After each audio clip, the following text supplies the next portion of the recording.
there's somebody who definitely deserves to be the fin of the week on this team. Absolutely the number one fin of the week player this week. And again, it's a young dude. It's a guy that's very wet behind his ears, but it's a guy that showed a lot of promise, man. So, Rod, who was your number one fin of the week this week, man? Listen, man, my number one fin of the week is got to be the Rook, right? It's got to be the seventh round Rook, Quinn Ewers. Now look, Absolutely. now look. I don't want people to think that I'm jumping the gun. I'm not saying Yeah, for he's the sure. savior. I'm not saying he is the next Tom Brady or even the next Brock Purdy.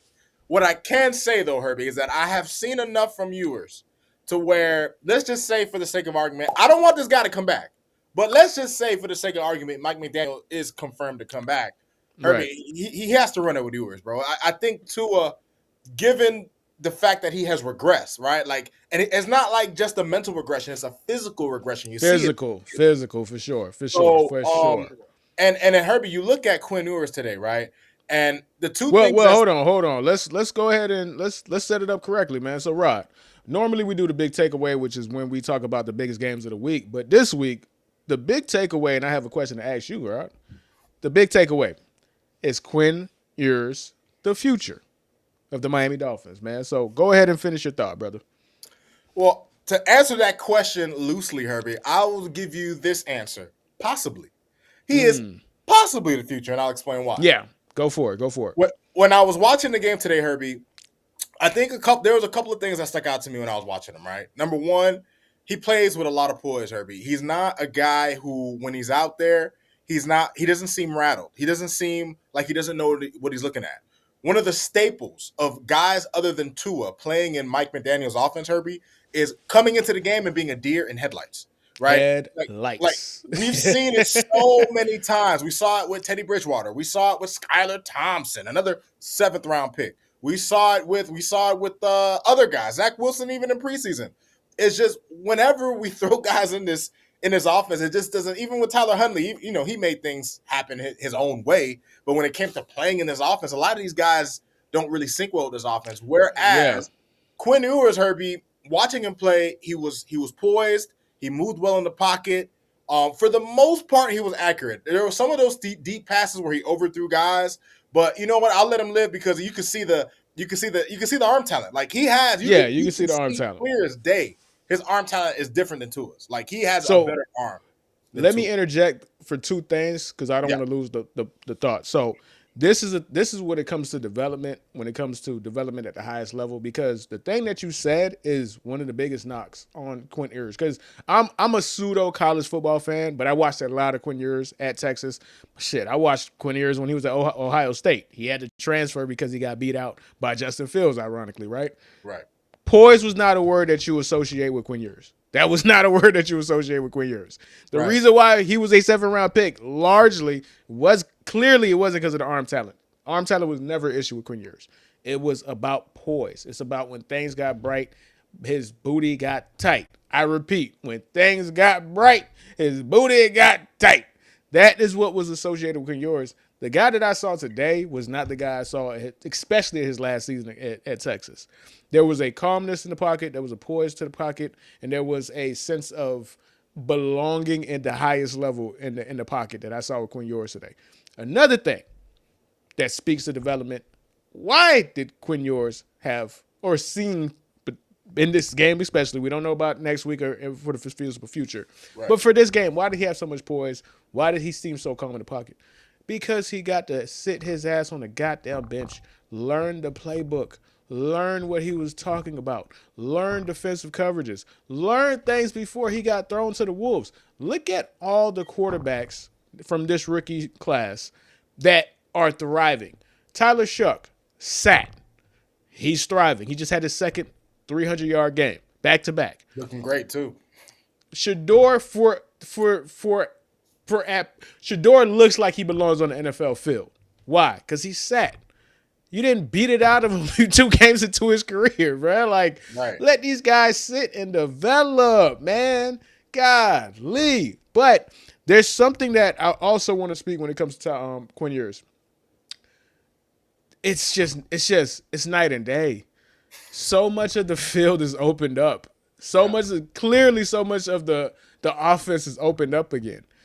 we have been truly watching a 50% playbook for this entire season.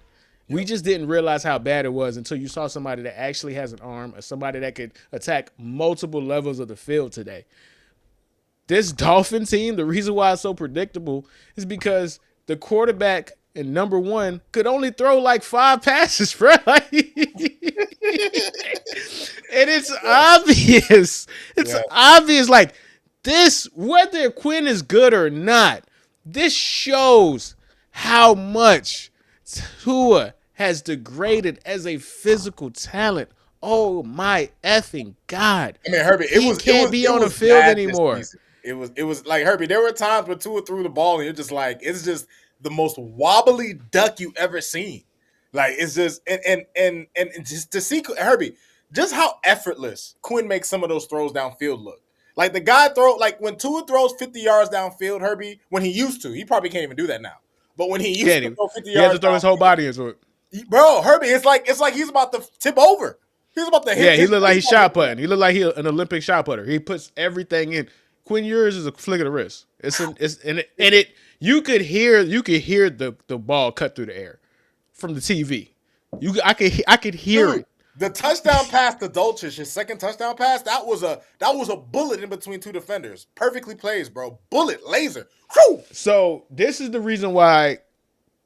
This is the reason, and we'll have a longer form conversation on this probably in the offseason, but this is the reason why I think Quinn Ewers is worth a shot or worth a look in 2026. I saw a quarterback that existed outside of structure at times. I saw a quarterback that didn't need to make plays dictated off of what the play said need to be made. I seen him avoid the rush, have second reaction plays. That is the quarterback that you'll invest in. If it is a guy that can only do what the quarterback coach and the offensive coordinator tells him to do, Jared Goff, then you're only gonna you can only go so far with that guy. But when you see the guy that could do the off script things and the stuff that's on script, that's the guy that you work. That's the guy that's worth investing, bro. So I really, really was really impressed with Quinn Ewers today, right? And Like you know the what, Herbie? stats are not incredible, 14 Yeah. for 22, 172 yards, but it's the plays that he made when he needed to make them that I was really, really, really intrigued by. What you're gonna say, Rob?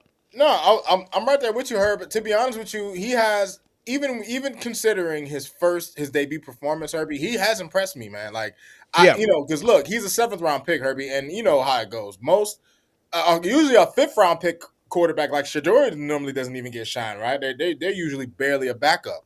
But for a seventh round rookie, Herbie, to come into the game and not just be competent, but to actually legitimately make plays, to make the players around him better. You know what I mean? Like when is Theo Weiss ever gonna get another 60-yard touchdown, man? yeah, right, You right. know what I I'm didn't even know saying? who that guy was. That's the first time I ever seen that guy. I said, "Who is that? Y'all got Yeah, y'all? He's on y'all team? What? What I tell you? exactly, Herbie. But listen, I'll say this, man. I don't know what the future holds quite yet. We're gonna find out pretty soon if McDaniel's gonna ride this thing out for at least another year. If they bring him back, Herbie, I just hope he has the stones and the presence of mind to rock with Ewers. Because at the end of the day, I don't this 2026 quarterback class, I could be wrong, not crazy about him, but the 27 class should be a lot more promising. So even if Herbie Quinn doesn't turn out to be the guy, at least we gave him a shot. Right? And he Most looks like a definitely. guy who and I think he's earned a shot. Even without playing Yeah, for against the sure, Patriots, I think he's earned it. for sure, man.